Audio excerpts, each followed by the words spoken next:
on the day of the event, I don't remember exactly the month, but it was June or July because in August we went on a family vacation.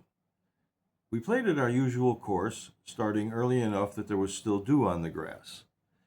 The reason we started so early was that my dad had to be to work at 7 and liked to be the first one in the factory. I don't know. That's just who he was. Um, and so we were usually teeing off by 6:15, 6:30 in the morning at the latest. Always, almost always the first group on the course. Maybe one bad omen for that day was that we had a different guy with us. One of our regulars couldn't make it, so we asked a kid who lived in the neighborhood. I didn't know him very well. I mean, I knew who he was, but the other two guys, he lived closer to them. And so he was not a very good golfer, which he proved almost immediately after we began our round. The second hole at the course, I just want to try to paint a picture, okay? So it's a par 5, and it's a dog leg to the left, okay? I hit my drive into the trees on the right side. Not a great shot, but that's the picture. So to be safe, I thought I moved well into the trees and waited to take my shot because I was in front of the players a little bit.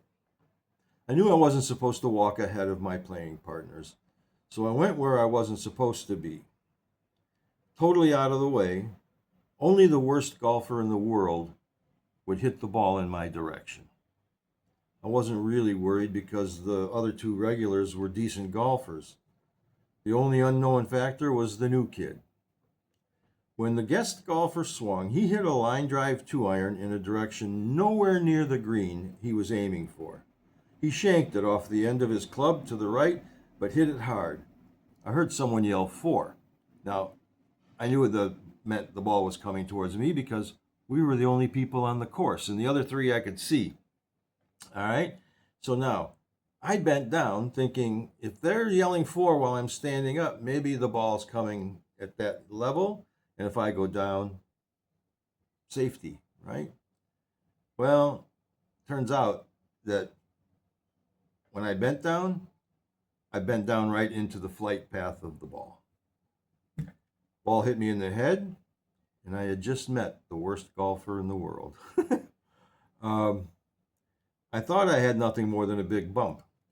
It hit my forehead, left of center, just above the temple. We walked to the clubhouse. The lady working the concession stand put ice on it. It stopped hurting after a few minutes, but she wouldn't let me play anymore. We stopped. It was only the second hole.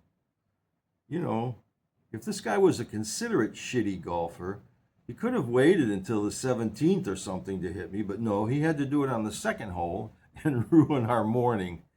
God, that afternoon we all played baseball, laughing about my goose egg and how I got it. I figured everything would be cool by the next day. When my parents got home, I told them about it. My mom was a nurse. She said, okay, well, you put ice on it now, and we'll watch it. The next day, I got up feeling good. I didn't play golf because I had chores to do. My dad wanted me to mow the lawn, among other things. I stalled as long as I could, but about 1:30 or so, I told my sister to wake me up an hour before Dad got home from work. I wanted to take a nap. I was feeling a little tired. When I woke up, it was 24 hours later, and I'm in a hospital bed. Yeah? I look around the bed, and I see a doctor, a nurse, my parents, and a priest. The priest had been summoned in the middle of the night when I started swallowing my tongue for the second time due to having another seizure, my second one while in the 23-hour coma. My parents wanted me to have last rites in case I didn't pull through. They're so religious, they wanted to make sure I had my ticket to heaven in my hand.